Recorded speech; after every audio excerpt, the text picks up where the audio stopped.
Good morning. This is DeProgram with Ted Rall and Jamarl Thomas. It's Monday, August 17th, 2026. Thank you so much for joining us. We have a full hour for you today, and we've worked out some formatics that we're going to introduce you to once people populate into the show. One of the things we've noticed is that not everyone's really here right at the very beginning. For those of you who are, thank you very much for being here. We appreciate you very much. Please make sure to put your questions, comments, etc., into the live stream if you're watching in the live stream, which is 9 Eastern to 10 Eastern, Monday through Friday. We are switching to a system which we think you guys will like. We're going to be not taking anything away. We're going to be adding something. So we're going to still maintain the Q&A shows, but instead of being Mondays and Wednesdays, we're going to be doing those Monday, Wednesdays, and Fridays.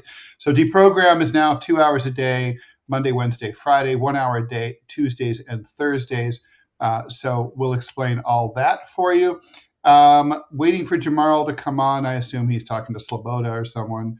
Yeah. Do we have any word? He says that he's on his way. He will be here shortly. Okay, he's en route. Okay. All right, so we're going to talk about the Democratic war against Hasan Piker and people like him and what it all means. There's a very interesting and weird story out of the Pacific Ocean, where of all places, where Ecuadorean fishermen who are being bombed and murdered by unidentified white guys wearing uniforms without clear insignia, but who have American flag patches. They are bombing them with drones, following them with planes that are based out of an El Salvadorian military base. And they've killed at least 8 people. And the New York Times has done a deep dive investigation into what's going on. And we're going to try to figure out exactly who's murdering these Ecuadorian fishermen. Also, there's the story of Professor Jason Arday. He's the professor who committed suicide after he was accused of academic improprieties, including but not limited to plagiarism. And that's now there's calls for a public inquiry in the UK by at least 30,000 signatories, including a bunch of very famous and notable Brits. So a lot to talk about. Let's talk a little bit about, before we get into it, the YouTube situation. We've sorted out, and we wanted to sort of share how you can support the show if you want this show to keep going. All right, so we're going to put this up here. Let me take out. Okay, so here is what we're doing on YouTube. This does not apply to you Rumblers, okay? But basically, the live show is, as I stated, now it's weekdays, 9 to 10 a.m. The guest slot is we're going to do from 12 on in the Q&A shows Mondays and Wednesdays. Fridays is member-only Q&A. So in other words, you can, if you're a member of the show, you can ask questions. Everyone else can just watch. Member-only episodes happen once a month to be announced. I think we're leaning towards doing that on like the last Thursday of each month in the evening for people who can't make it here in the morning. That's kind of like a bonus for you guys. And the 3 tiers on YouTube, which are tier 1 for $5, well, we're calling it $4.99. You get access. You can access the member-only videos and the Q&As, and you get loyalty badges and emotes. For $10 a month, you get to be tier 2. You get all the stuff I just mentioned in tier 1, but you also get your name listed in the outros, the ending credits of the show. You've probably noticed that if you stick around till 10 o'clock. Tier 3 for $20 a month, or $19.99, as we're calling it, all the aforementioned stuff. But you also get a call with the hosts. That's me and Jamarl and Robbie. The next one is going to be coming up 10 days from today, August 27th. That's a Thursday. It's 7 p.m. Eastern time. And that means basically it's just you guys, and we just shoot the shit and talk. I hope that's clear to everybody. And if not, well, I apologize. It's my fault. Okay. It's clear enough for me. And if I can understand it, everyone should be good. So true. So true. Yeah, and I just want to just thank everybody who's been jumping over and watching my YouTube channel. Seriously, it's been helping a ton. I appreciate it. It helps kind of plug the John-sized hole in my wallet. So thank y'all. And I do need a little bit of help on Rumble for the people who are so inclined. I need 32 unique chatters in a live stream between now and the end of the month. So if y'all would just follow me over on Rumble whenever I go live. Uh, if It's you would just Putin Bot Gaming is yep, the channel. So go to Rumble, search for one word, like no spaces, Putin Bot Gaming. yep, and then just drop a poop emoji, whatever. If you can find a swastika, you can do that too. No, do as you do as you will. I just need the engagement. It doesn't matter. Thank you. Do your worst. Do your Exactly. best. Do your worst. I will take it. I will take it all. So okay, yes. So let's hit a few comments. There's Jamarl Thomas, belatedly at 9:06. Good morning, Jamarl. How are you? Good morning. How you doing, man? I'm sorry. You Good doing? morning. Well, you're spending the extra time looking good. I'm just here in my slovenly t-shirt.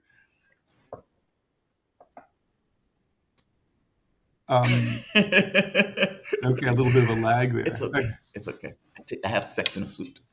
That I'm brings up Blackie. that brings up FUSO's comment. How much for the OnlyFans level? It's like, well, it's not $1, FUSO. Okay, so Right. Manchild, thanks We for have the more pride dollar. in respecting ourselves than the The dollar. penny died. 99 cents is a lie. By the way, did you hear this thing before we get into the serious stuff about the nickel? So Donald Trump drove a stake through the penny. The penny is no more, right? And the reason was that the penny costs about, I think, 2.5 cents or 3 cents to make. So they said, well, it's stupid to make these things.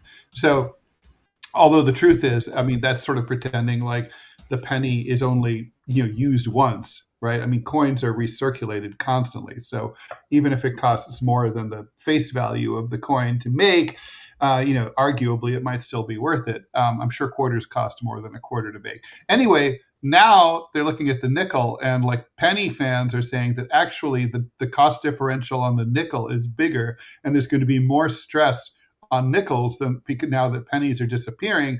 Nickels cost like 8.5 cents to make, so there's a 3 cent differential on those coins, and I'm like, what's gonna happen? Are we all gonna just end up using Susan B. Anthony's or Sacagaweas or whatever they are now? I mean, but I think your first point is right. You're making coins for the public to use. It's not about like this idea that the country should be run like a business. It's not a business. It's a country. Right. Yeah, it's currency. I mean, Yeah. currency has its own. It's different. It's just not. I mean, it's just a weird way to understand it, right? Like, you're not really. I mean, I don't know. Like the opposite side of this is Dollars worth more than $1, so we should make dollars. It's like, okay. right. Do It it. makes no sense. It's like stamps are the opposite, right? Like the Postal Service loves stamps because they make them, and a lot of them never get used. They're collected by philatelists. They're just not used. They sit in drawers forever. So they're making a service that they never have to provide. It's like healthcare. So they're making a service they never have to provide. Yeah. I mean, you know Yeah. what this whole currency thing reminds me of, Ted? And I know you've read this. You've read Gibbons. A lot of people don't realize this. About the last 120 years that the Roman Empire in the West existed, they would not accept their minted coins because they weren't worth enough. So the denarii, you cannot pay your taxes if you're a Roman. You cannot pay your taxes using the currency issued by the state because it's so debased. You had to pay your taxes using older denarii from like 100 years before because they were more pure with gold and silver than what the government was printing. And that's one of the reasons why the barbarians just rebelled, is because the Roman state kept paying the mercenaries with useless coins. Like, well, if we have all the swords and you're giving us trash, we're going to remind you why we're here in the first place. We have the metal that's actually worth something with a sharp edge. They have steel. Yeah. That's what we're doing here. This is national suicide in slow motion, and people do not realize how bad this is. It's really strange. It's very. I mean, look, I don't understand even. I know this is kind of tangentially related, but I think it's fucked up that there are now numerous restaurants, particularly in cities like New York and LA, where you cannot pay in cash. I mean, cash is legal for all transactions. What is it? Public and private. I mean, it should Yeah, be against the law to refuse cash. I thought it was against the law to refuse cash. I thought it was too, and I guess I don't know if that's true or not. That's But the whole like, point of legal tender. I can pay there's my sto- bill with there's this. stores in there's restaurants in like LaGuardia and JFK airports that do not accept cash, and you can see why they would do that because it Well, avoids it's the airport, though. The it airport is not avoids. really. It's like nebulous territory, I thought. That's true. Yeah, yeah. So it's like I used to always tell my kid, like, an airport is a fascist state. No jokes, no First Amendment. Like, don't make jokes about bombs. Shut the fuck up. Flat affect. It's 1934. You're in Berlin. Um, Okay, so as I was explaining to everyone right before you came on, we're going to talk. We have the whole centrist Democrats going after Hasan Piker. We've got this really crazy story about the Ecuadorian fishermen getting blown up by unidentified gringos. And Jason Arday, I have no preference into what order we do this. So what do you think? What should we do first? The CIA murdering those people in the Galapagos and then trying to hide the fact that they murdered the people in the Galapagos. Just an astonishing story.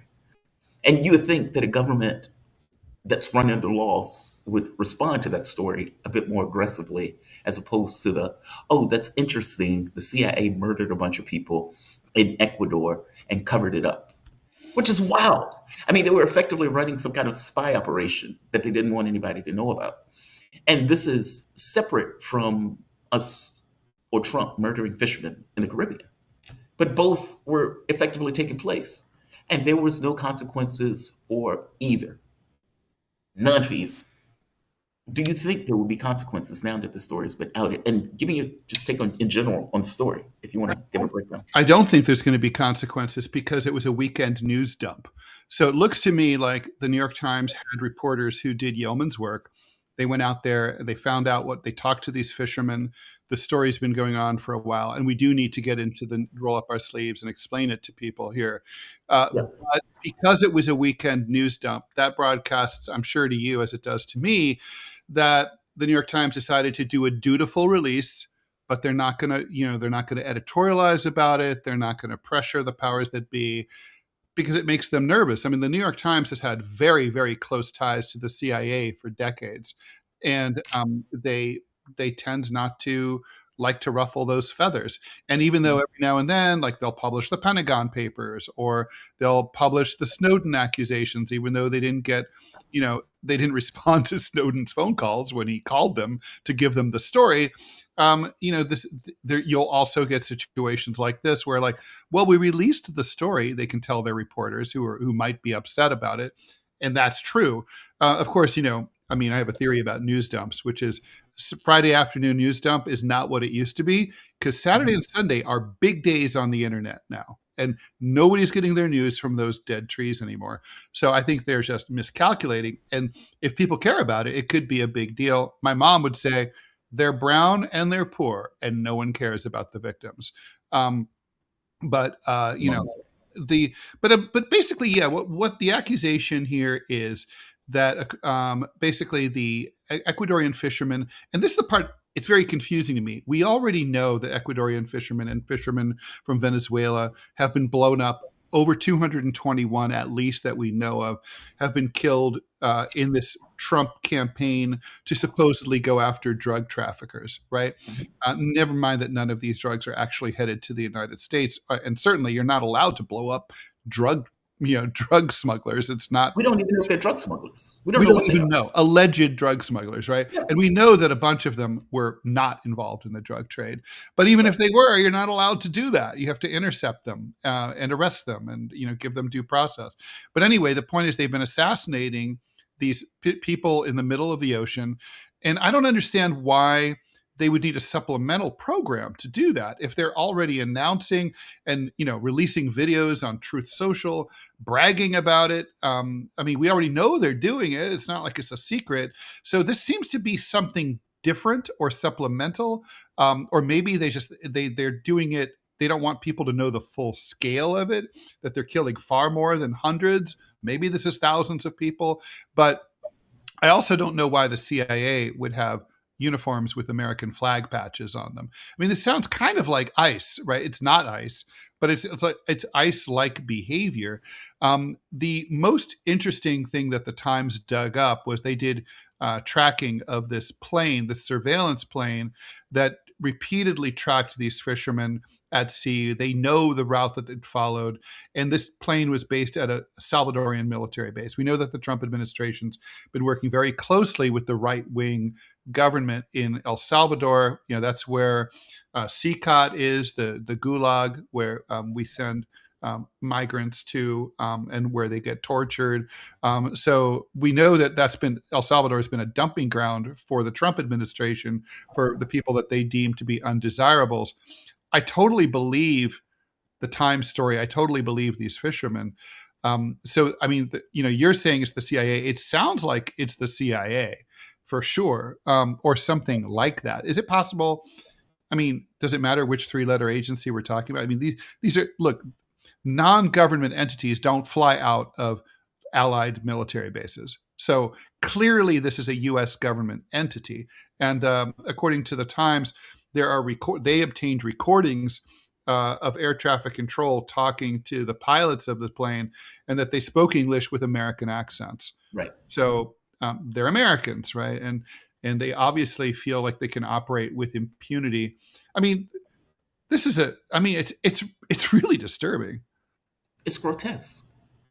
I mean, we need to really put this in context. When I often ask the question about, are we as a society culpable for the things that our government does? And the question, I would argue, makes people uncomfortable, but it's an operative question. We are watching our government murder people without any sort of due process. These people, in many cases, are fishermen. In some cases, weren't even going in the direction of the United States, and yet they were murdered. And the only story that really the press took issue with was the double tap, which is weird to me because it's like, well, you can hit them once and murder them, but if you hit them twice, that's too far. Okay, well, that's like the premise of it. Well, it's rude. It's rude. Yeah.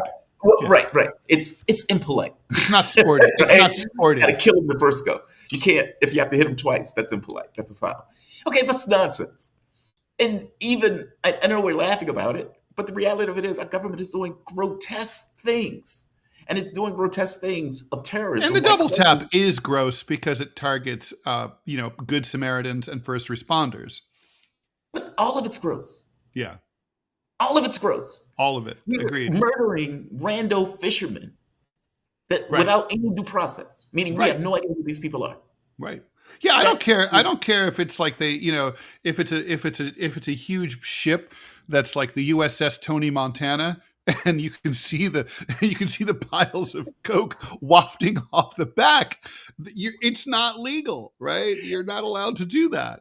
You stop the boat if you're that sure that the boat is carrying cocaine, right, to the U.S. Right. But they don't do that because they know what they're saying is nonsense. Meaning it's better to murder them than make sure they can't talk after the fact. Which is why they did the double tap, I suspect. And nobody's going to care about them. And they know the government. And nobody's going to care. Ecuador is a mess right now. No thanks to the U.S. They're not in any position to. Not that they were ever. I mean, it's a poor country. They were never going to be able to raise hell at the UN. What can they do? Right. That's basically it. It's that part. It's the criminal component of this that bugs me the most. I mean, and we're doing it all around the the world. impunity. What we're doing in Cuba right now is criminal. What we did in Venezuela is criminal. I mean, what's the real motivation here, Jamarl? I mean, okay, so what are they actually trying to do? Like, what is the point of this? Like, seriously, like from their point of view, at Langley or wherever they're planning this stuff. What's I don't know. I mean, is this drug war shit? What is it really? No. I don't think it has anything to do with drugs. I think it's about exerting control over South America and looking for a pretext to do it. So you think it's more like sort of, it's a shot across the bow. It's a don't fuck with us. We're Big Mac daddies. We're scary as shit. What is it? No, I don't think that. I mean, I think South America already knows that the United States are full of murderers and psychopaths, evil people willing to do evil things. I think they know that. I think most of the world knows that. Yeah. I think the U.S. is looking to exert control. Whether it's going after Cuba, whether it's going after Venezuela, whether it's going after apparently murdering fishermen in Ecuador, or for that matter, even Brazil. If you think about it, South America has been taken over by the right wing in most of these locations. I mean, even in Colombia, Gustavo Petro, he lost, or basically the person who was running against the right in that election lost, which is another country that is now given allegiance to Israel. Right? Like out of the blue, we give our allegiance to Israel. And if you look at Brazil, Lula is. Does Israel come to you in dreams, Jamarl? No, no, I don't need anybody grabbing my ass in my dreams. Southern France comes to me in dreams, and fresh croissants in the morning. But yeah, That's not a good Israel. dream. That's a good dream. Croissant or a croque monsieur with a cappuccino with the Eiffel Tower. I'm a croque madame guy. I like the egg on top. Do you? I do. Okay, we're snobs right now. Obviously, we're hungry this morning. Yeah. Well, it's early in the morning, and that's a damn good sandwich, and food in France can be good. I just like coffee. Listen, I'm telling y'all, I'm a coffee addict.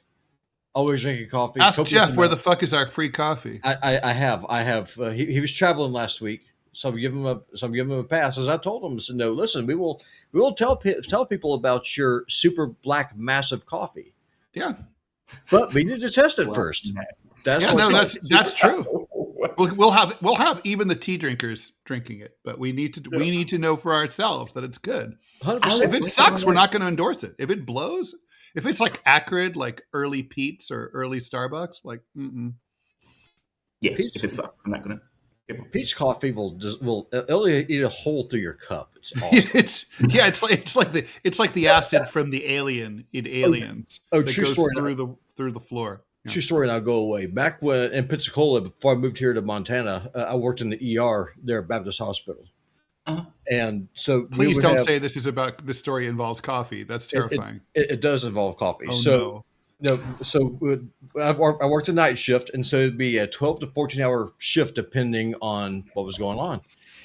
And so L&D, labor and delivery, they would shut down the waiting rooms, but they had these self-serve coffee machines, but they were not serviced during the weekend. So where I'm way at with this, if you needed just pure tar just to get you through a rough day, you could just go up there to labor and delivery, pour the stuff into a cup. It just came out like syrup. It was awesome. And then you just slam it down. It would wire you up like 4 You will hours. not be 50 years old, Robbie. You're going to die. That's like horrible. That is terrifying. That is terrifying. Well, that is like, okay, so that, while we're on that track, you guys remember the really famous torts case about the lady who sued McDonald's for burning herself with the coffee being too hot. And the right made this, and like corporate America was like, this is a classic example of like lawyers gone wild and like poor innocent companies, like they're being picked on and shaken down by greedy, ambulance chasing assholes. And then, I know some people know this story, but like when I wanted to know what the case was, I read the case, right? Yeah. And basically what really happened was that the coffee was so hot that it melted. She didn't spill it. Okay. She had it between her legs while she was driving away from the drive-through. It melted through the container, right? That's how hot it was. And then, and there's no other way to put it, it caused so much damage that she required reconstructive surgery to her labia so that she could function normally down there. Now, the thing is, it gets worse. So when she sued, she originally asked McDonald's for the $800 deductible of her medical insurance for the cost of the reconstructive surgery. McDonald's said, sit and spin, we're not paying, right? So she got pissed and she sued. When they did discovery, they found that there were thousands and thousands of cases a year just like this. And here's the kicker. The reason why was the coffee so damn hot. The coffee in a normal urn at a typical restaurant ranges from 115 to 135 degrees, right? This coffee was 185, almost boiling. Boiling water is 212. And it's like, so why'd they do it? The kicker is McDonald's they saved money by never cleaning the urns. They thought that if the coffee was hot enough, the boiling would boil away all the bacteria and as well as your vagina. And It's so practical. yeah, That's awesome. What a practical solution. Oh, how do we not think of things? Well, just make the water real hot. People want hot coffee anyway. Just make it hot. So the jury, Robbie, you'd like this. The jury had quite a number of Christians on the jury, and they decided that McDonald's would have to tithe, to pay for their sins. So they charged them, I believe it was 1% of all global revenues for one day, and that ended up and which was many tens of millions of dollars. The award was later knocked down on appeal, but that's the basis. Well, it shouldn't have been knocked down. No, I mean, she had to get her labia. It should have been higher. Yeah, I mean, like she literally had to get surgery for it. And she's suing on behalf. The other thing is, right, like they should also pay for all the people who didn't sue, right? Well, also that's a 9% discount. The tithe is 10%. Right. I know. I know. Right. No, I'm serious. And yeah. No, the first fruit. So before taxes, before expenses, anything. So the gross 10%, that's your tithe.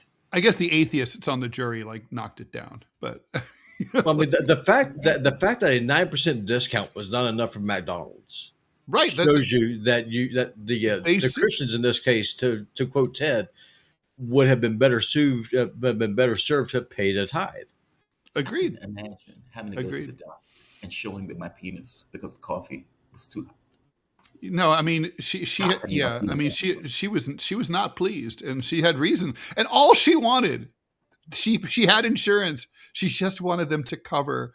She was a working class lady. She just wanted them to cover the deductible. That's all she wanted. Put it this way: my mom asked my dad to pay for the babysitter, and he was like, "I don't want to pay for the babysitter. I don't want to do that." Blah blah blah. She took him to court. He ends up having to pay more money as a result. I like it when that happens. Yeah, this is what you get. Fuck around and find out, right? Yeah. They didn't believe she'd do it, and she did it. Good for her. Totally. Good for her. I hope she has a beautiful labia from here on out. Shiny, sparkly, with all the mod cons.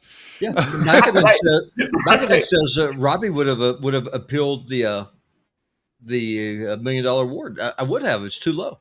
I agree. I thought it was too low too. But apparently, I mean, I guess there were some corporatists, some Haley Stevens type ladies on the jury who were feeling sorry for McDonald's. By the way, or something. Speaking of lawsuits, did you see Christian Cinemas? Yes. That is wild. Yes, let's talk about that. So, and that came out in court, which, man, Kristen Cinema is a minx, man. This is by the way this is the Ted and Jamarl theory of crazy women being hot. Every time, I mean, she's not objectively physically attractive, or she's not ugly, but she's a very ordinary looking woman, right? And then, but when I read these stories, I'm like, wow, she's wild and crazy. Whoa. And then it's like, I love the fact, I have to admit, I don't understand the state law under which he was sued. She was sued. It's basically it's almost like tortious interference with contract, right? Like if you're a homewrecker, you can be sued. Sued for that. Yeah. In Arizona. How weird is that? Right. Like basically if you're the other, I fucked a married woman. I remember justifying it to myself thinking, hey, it's not my oath. I didn't promise anything and didn't get in front of my church and my community and tell everyone I was going to be faithful. That's you. That's on you, right? So, I too have fucked a married woman, and I didn't really justify it in the beginning because I didn't realize the way she sales pitched it to me because I was much younger. She sales pitched it, right? It's like take me out to dinner or to lunch, explain things. Hey, I'm attracted to you. I think you're real nice. She was very cerebral about it. I have a husband, but we're not really together. We're not really talking to each other and blah, blah, blah. Nonsense. She lied through her teeth. He kind of knows. It's kind of okay. Yeah. No, it wasn't okay. Mm-hmm. He found out after the fact he wasn't happy. It didn't affect her point of view because he had cheated before. At least he didn't sue you. Yeah, it was her getting back at him in a sense. And by the way, ultimately one of the best relationships of my life, even though because there were no responsibilities. Everybody knew the rules.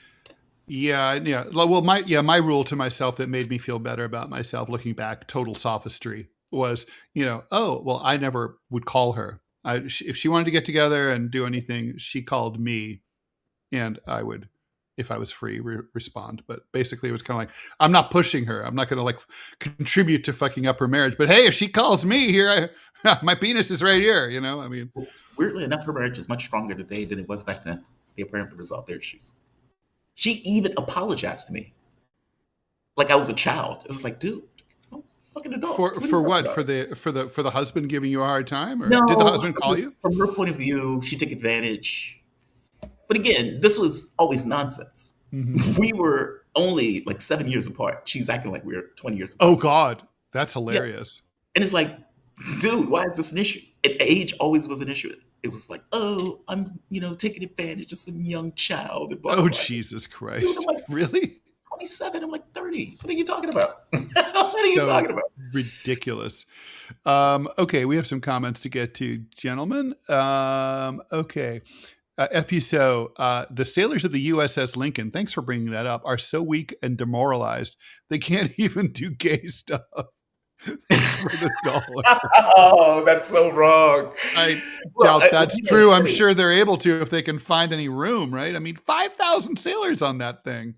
Well, all of them are hopped up on testosterone. Right. War fighters hopped up on testosterone, not able to get their tampons. They don't even have water, right? They literally don't have water to drink. Do you know why, though? The reporting came out over the weekend that Iran had hit in the first opening days, like basically within the first day of the war, Iran hit Bahrain and destroyed it. That base in Bahrain was effectively a logistics hub for the United States to get the things that they require, which meant that the U.S. had to go 2,200 miles for replacements. So basically, Diego Garcia, the London base, and the U.S. wasn't even allowed to use that base in the very beginning of it. So basically, the reason that food was spoiled is because it had to be transported so far to even get to the ship that by the time it got to the ship, the food had basically spoiled. So they were limited in the things that they could effectively get from the standpoint of food or supplies because they were thousands and thousands of miles away. Iran and ships move slowly. Yeah, that's amazing. Meaning it wasn't just. By the way, that sort of goes to sort of a big Pentagon thing, right? Like, I mean, do you remember like 10 years ago when the Pentagon this was under Trump 1, they said, oh, we're going to build a lot more ships. We're going to do a lot. We want to expand the Navy. And there were critics in the military and analysts who said, like, the wars of the future are not going to be fought using, these giant naval vessels. And this kind of goes to confirm that. I mean, like the foreign bases, these floating aircraft, these aircraft carriers.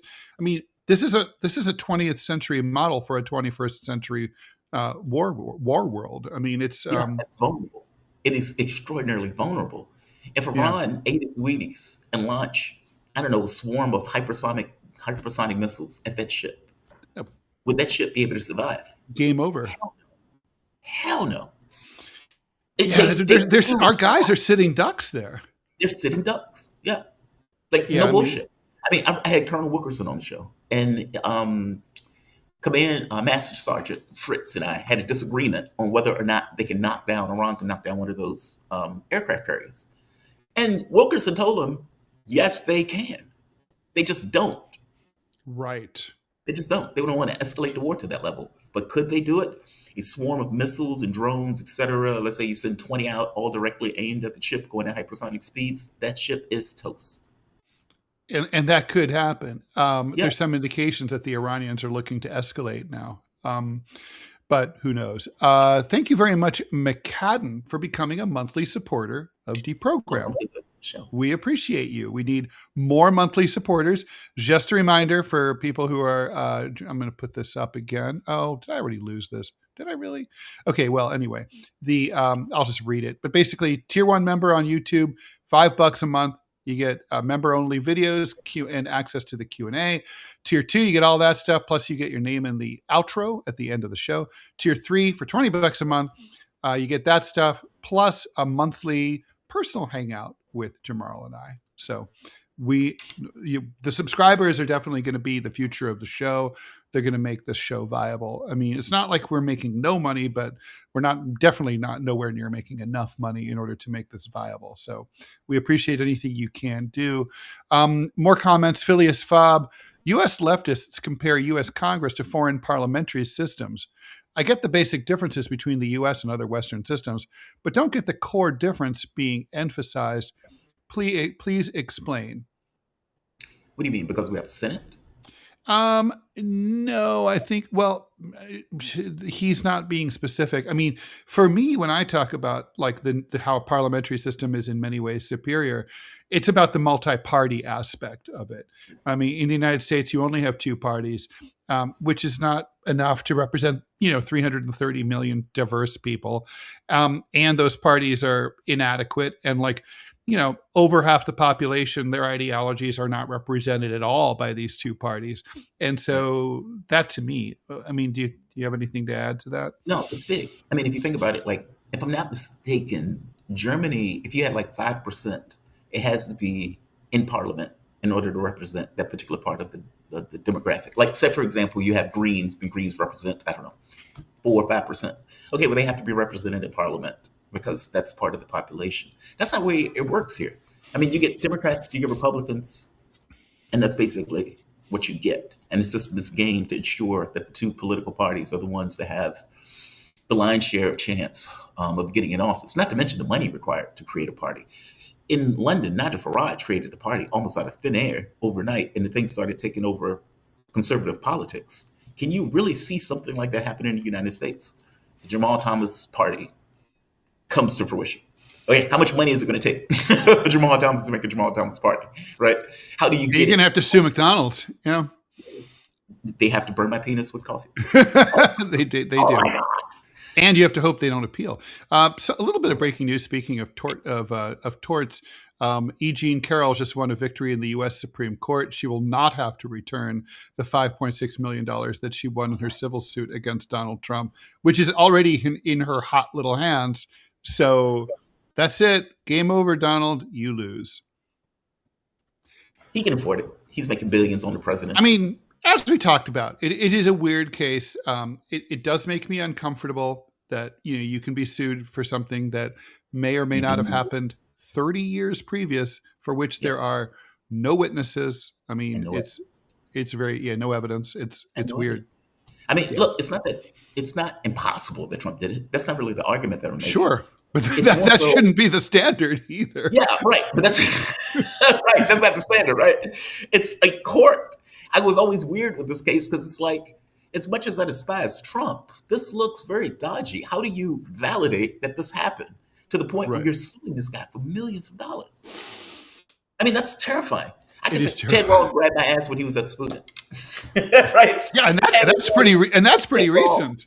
Yeah, that's pretty recent. How does Ted Rall defend against that? Yeah, Ted Rall grabbed your ass, during the Clinton administration. Like, really?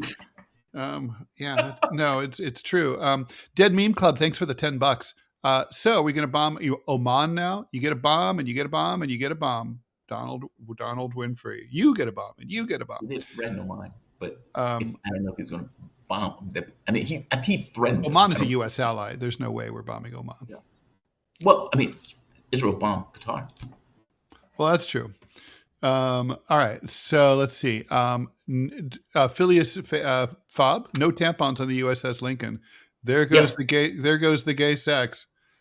You just shove some paper towels in there. Banchow, that's rough. Sorry, go ahead. No, I'm just saying that's rough. I mean, rough. Literally rough. Do they have paper towels? We don't know. Oh, that's we a good don't know point. if they have paper towels. Maybe I'll get a hamster. Maybe they were all destroyed. Yeah. That was a gerbil, right? That was the story. Pick one. Pick the rodent of your choice. Make do with what you got. That's one of the most. I mean, can you imagine? I mean, there you are. I mean, you're Richard Gere, and you're really good looking, and everyone wants to fuck you, but you have to live your entire life with this ridiculous, isn't true, cannot be true rumor your entire life, and like people are like, oh, did you hear? It's like what? It's such an stupid urban legend. Rich people and weird stuff. It's like, I'm like, first of all, I'm like, have you ever seen a gerbil? Do you know what they're like? Like, I mean, I've I mean, held they would shoot gerbils. to his ass, basically. Oh yeah, yeah. They're not going. They don't go gently into that good night. Yeah. No, I mean, they're chompy. They're gnawy. Um, Manchild thinks. How about Trump reducing the Korean War games because Korea didn't help him hold his dick whilst Yes, jizzing on Iran? Yeah, yes. Did you that's a see that good. tweet? I did see that. Just outrageous, weird, bizarre tweet. It's like, hey, I'm Trump. I was with Kim Jong Un. He hasn't necessarily fired any missiles, so I'm not really for the military joint exercises with South Korea. But So South Korea what? tweeted off when I asked them about it, so I don't really like the fact that they're doing the military exercises. It's like, okay, how weird is that statement? And then he makes a point of saying these things may be related. I'm basically saying Our presidents are children. And it's not just Trump, right? I mean, how many times? I mean, George W. Bush with his stupid freedom fries because France wouldn't let him fly planes over their airspace to bomb Iraq. And like we're always mad when our allies, don't help us murder people, and usually they do help us. Here's the thing. I think it's just another lie. The reason why Trump is reducing the war games is because we don't have the munitions for the war games. that's the other interesting part. That's what it is. That's correct. Okay, listen, South Korea has no ability to project anything short of economic power outside of its borders. It can't. It's not a military power. It's an economic hub. It can't do it. So to think that South Korea is going to go help us fight Iran is insane. The common They would be denominator useless. Look at the map. What the common denominator is we do not have the munitions to do the war games. That's what it is. Because he didn't say to stop them. He's a president. He could stop the war games if he wanted to stop them. This idea that, they've moved so far along, so I'm powerless to do anything about it. Nonsense. What he's saying, he's reducing the war games, which goes to your point, Robbie. You might have expended all the armaments that you would typically expend, be it Iran or be it Ukraine, and you can't afford to expend them in the war games. I have to admit, I never anticipated that of all things, the United States government would run out of missiles and bombs. Of all things, running out of burgers. Yeah. I mean, we're out of hamburgers today. Really? I mean, having no masks when COVID happened, that didn't surprise me in the least. But okay. So Marjorie Taylor Greene says that the Trump administration is talking about dropping nukes on Iran. Yes, if America drops nukes, what should the American people do about it? Overthrow their government, put their government and everyone responsible on trial, appeal to the UN and apologize to the Iranians and offer reparations and promise never to do anything like this again. I mean, I can't think about what else. I mean, we won't do those things, but we would have. We should. They should be hung by the throat. Yeah. Each and every one of them. I mean, if for fuck's sake, send them to Nuremberg. Yes. I mean, how the United States is acting like Hitler. Yeah. I mean, this idea that you can flagrantly overthrow countries or flagrantly go into countries and knock this over, knock that over, and there's not supposed to be consequences. But there were consequences. They went too far to the point where they effectively destroyed their state. Mm-hmm. I'm saying the U.S. is murdering people in South America, murdering people in Iran. Who else knows where it goes? We're in war now in regards to Ukraine that we don't necessarily want to acknowledge that we're involved in. This is outrageous behavior. And then to extend that by saying, we started a war of aggression, and now we're going to drop a nuke because we can't necessarily win it with conventional force. Well, I've been worried about this all along. With an unstable figure like Donald Trump. I mean, because there is a way out. I mean, if I were having beers with him, and I guess he'd be having an O'Doul's, I would say, like, Donald, you know what the right thing to do is here. You've declared bankruptcy many times. This is one of those times. You've got to cut. You got to know when to hold them and know when to fold them. You got to fold, okay? Like you're done. The Iranians will let you fold. You have to fold, and then and live. Yeah, and live to fight another day, maybe. But you gotta let it go. I think that was true a month ago. I don't know, but now, I mean, they would put it this way: if Donald Trump fulfilled the memorandum of understanding, they'd let him out. Well, that's what I'm saying. Fulfill it. Yeah. Just do it. From Iran's point of view, they're looking at pushing the U.S. out of the Middle East. Period. Yeah. Right. Well, I Like mean, they've up they'd there. be doing us a favor, by the way, but For- okay, we should talk about Hasan Piker and Jason Now, I Arday. got to be honest with you. I know who Hasan Piker is. I haven't necessarily seen the story, though. Explain what happened with the story. Okay, so yeah, I mean, I know who Hasan Piker is. Full disclosure, I've never once watched one of his streams, so Same I've here. only seen little excerpts. I don't really watch that kind of thing, and I'm not on Twitch, right? Here. But it's been I suggested don't. I to got to be us honest. I don't quite get the content. Like we I should don't be get. on Twitch, but we're not. But I don't quite get how. I've seen people do shows where it's like a show about nothing. Yeah, it works, and that's the way Hasan Piker's show feel to me. It's like, okay, but what is this about? It's Yeah, basically it's about a vibe. I mean, it's a hangout. You Yeah. basically, you go on. It's not like this show where you have specific topics that you're planning to hit, or if there are, it's not something that you let know. You kind of free associate. You just go in there and you just talk, and it's kind of like a Donald Trump campaign rally, right? Like you just go run off at the mouth and keep the needle moving, and you hang out. It's hard to the left. He's brutal towards Israel. Thank God for him on that one. And he often shows up at these campaign events of lefties. And Yeah, that's right, and that's the crux here. So you have corporate Democrats are trying to basically I love the fact that Haley Stevens, who lost, and normally when you lose in a situation like this, you lick your wounds and you disappear. But here she is, like basically still going after the person who defeated her in her own party, right? And she can't even say that like she lost to a guy who's a democratic socialist. El Sayed is not a DSAer, right? He's just another Democrat. He's a progressive By the way, Democrat. he said as much. Yeah, he said as much. And he's not a member, never was. He said, I'm not a democratic socialist, I'm a capitalist. Anyway, the point is, so she's still going after him. And basically, this is the quote. She was on Fox News. Well, look, you certainly make sense to get rid of this Hasan Piker affiliation. I'm calling for that. I've continued to call on that. God, she's an idiot. But I mean, so this is one of those things that, you see over and over again, particularly conservatives don't do this. You don't say like, you don't see people within the right saying like, you have to disavow that person. You have to disavow MTG, or you have to disavow. Are you so-and-so. crazy? Like that happens all the time. Maybe I'm not paying attention. That happened all the time. Oh yes. I mean, there were calls from the corporate Republicans for, especially after Tucker had Nick Fuentes on. Oh, right. I forgot about Nick That's Fuentes. when the backlash happened. That's when all the corporate Republicans came out, and that's one of the reasons why TPUSA was under such pressure under Charlie Kirk to cancel Tucker Carlson, because Tucker Carlson dared punch to his right against Trump. So don't sit here and say that this never happens. You're right. On the right. You're totally right.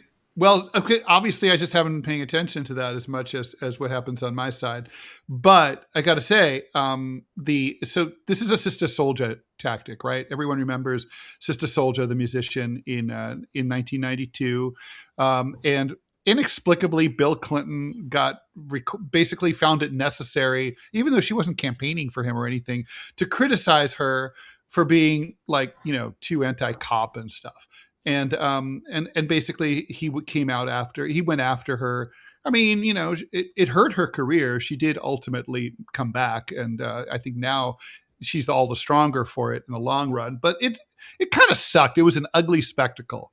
It's like basically he should have just shut the fuck up. And in this case, I mean, I think it's a mug's game to allow your side to be split up from other people. When there's like like Ted, you have to disavow Jamarl, or Ted, you have to disavow Robbie. It's like, and it's kind of like, no, I'm not good. And like, even if I privately thought that something that like my ally said was wrong, but if I admit that in public, it weakens me, right? It makes me look like a puss. It means that I'm vulnerable. I'm breaking up my alliance. It's like George McGovern in the Eagleton affair, right? Like Thomas Eagleton was his running mate in the summer of 1972 to run against Richard Nixon. It came out that Thomas Eagleton, this shows how old the story is, had seen a psychiatrist, can you imagine, and had even gotten electroshock treatment 6 years earlier in the 1960s. And those records were stolen by Nixon's like scumbag staff, and released to the newspapers. And instead of saying, "How are you stealing medical records? How is that okay?" They called on Eagleton to step aside. Sure, I mean, look, McGovern was going to lose to Nixon anyway, but he destroyed his credibility, and he came off as this World War II fighter pilot came off as a pussy because he cut Eagleton loose and ended up appointing Shriver to replace him. It's a sucker's game. You just don't do that. I have a question for y'all. They're not on the same side. That's the rub. Right. Haley, she obviously doesn't consider El Sayed a Democrat. Right. And she's obviously still salty. She's the enemy. In which case she goes on to Fox News. Yeah. Fox fucking News. Right. Yeah. Why are you over there? And if you're not doing anything other than campaigning for Saeed, shut the fuck up. And she trashes him. Right. Now, you asked this question before. Does the Democratic Party help Saeed, or do they put a knife in him? And which one is the party willing to do? Meaning, are they willing to lose a Senate seat in order to? Looks like they're willing to let him go down. Well, she certainly is. Kamala Harris maybe less so. Yeah. Meaning there may be a split in the political branch. She's salty, obviously, right? Right. Like this idea of, my own political priorities matter less than the political party, or for that matter, the country. Obviously, she doesn't ascribe to that. And she's apparently willing to lose the Senate seat in order to make the point of, quote, I would have won if it was me that was running, as opposed to El Sayed, that bastard lost the Senate seat, as opposed to her going to Fox News trying to damage his campaign. Yeah, it's fascinating. I mean, there may be wings of the party that is willing to reach out to Saeed. It's the unit party. He had a conversation. Right? He had a conversation with Obama. He had a conversation with Chuck Schumer, but I don't see them campaigning for him. Yeah, I mean, maybe that's still yet to come. It's August. It's the dog days. We're not there, but we'll see. We'll see if people campaign for him. After Labor Day, we will know what we know. Yeah. Well, and people campaign for him. The left can't bitch about the fact that they're campaigning for him either. No. I mean, like the left has to say, like, Obama might be a warmongering corporatist, but you have to welcome his support. Yes. Yeah. Especially if your candidate is not moving to Obama's position, he's maintaining himself, and they're moving to his.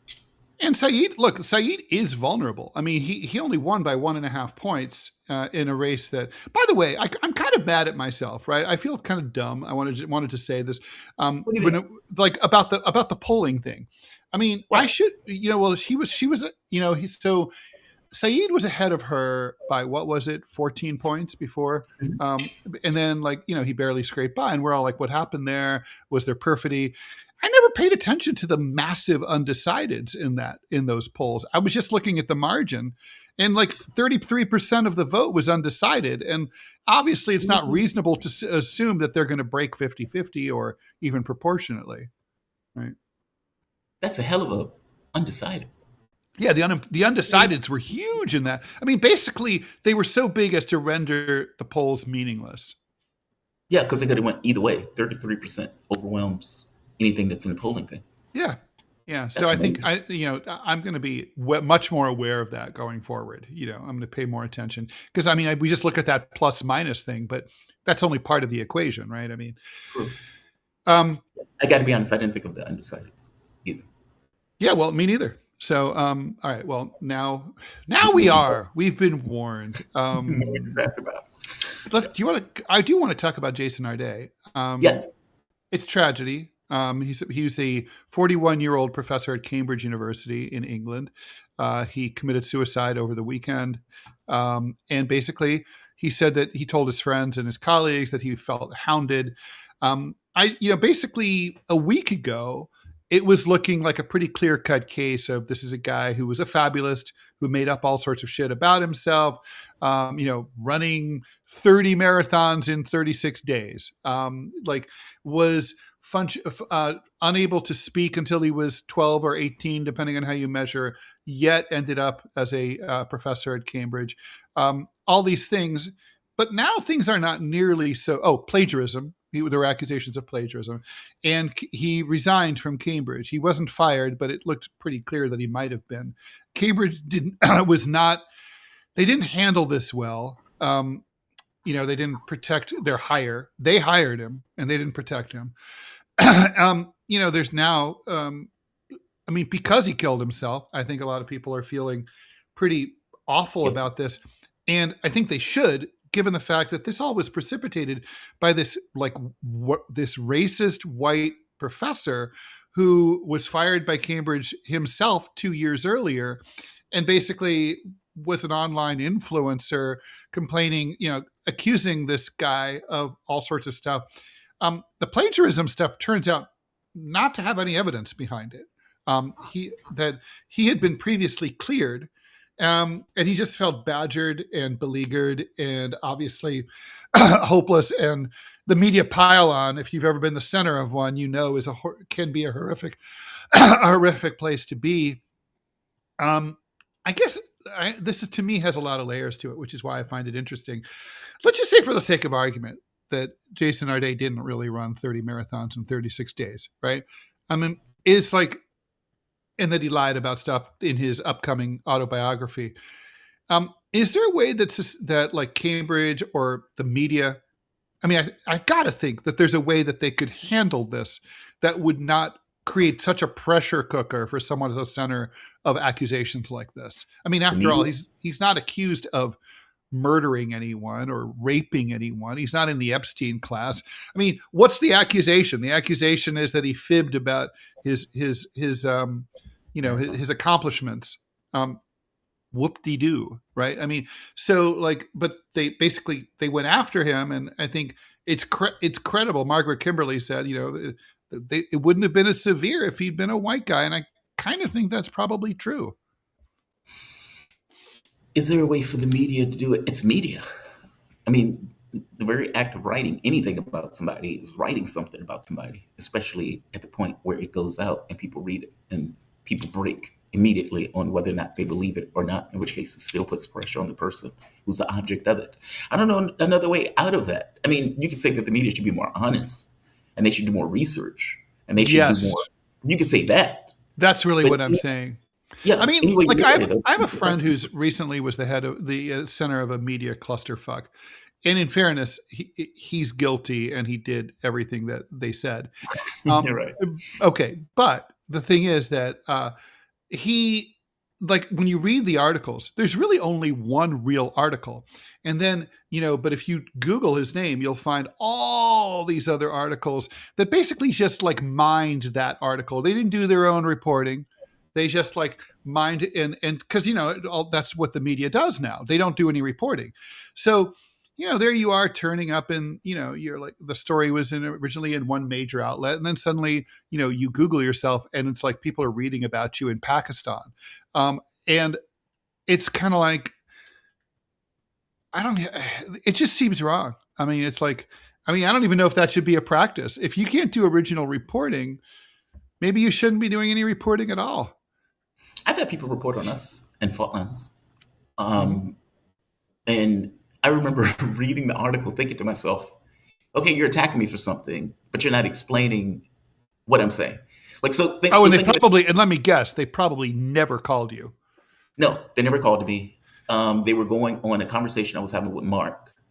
And they were basically saying, well, Jamarl was agreeing with Mark about so-and-so. And as I read, I was like, because Mark was right. Right? But you're not reporting my argument. And you're not reporting the argument that is being made. You're reporting the fact that I agree. Basically, you're saying I agree with something without necessarily letting me explain why I agree with it. You're cutting me off, basically cutting off the point. You're making it very constrained in regards to the way that they're reporting it. And I remember doing a thing about it, thinking to myself, if you're going to disagree with me, tell me what you're disagreeing with and tell me why I'm wrong. Don't just say, well, Jamarl said this. And oh my God, isn't it outrageous? Like, yeah, but why is it wrong? Right? You're acting as if everybody who's reading the article already has a particular point of view that is against my own, even though you haven't articulated why I was wrong. Because frankly, I wasn't wrong.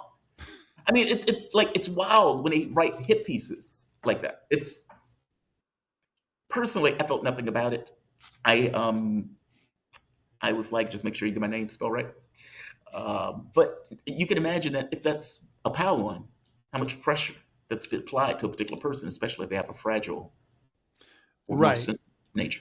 Yeah, I'd say if you know someone, and this is to everybody, if you know someone who's at the center of something like this, keep them close and probably don't leave them alone for a while. And it's sort of like, as Dan Savage would say, it gets better. I mean, the hyenas, like I told my friend, like the hyenas will move on. They, you're just, they're just gnawing the meat off your bones right now, but they'll have something else to do later on. And it'll be fine. Yeah, but this is not worth taking your life over. Definitely not. Okay. Thank you so much, Jamarl. Thank you, Robbie West. Thank you, everyone, for tuning in. Please stay tuned to the TMI show coming up right now. Oh, and the Q&A show, and maybe a guest and maybe not a guest. But anyway, we'll be back in 2 hours. So see you then.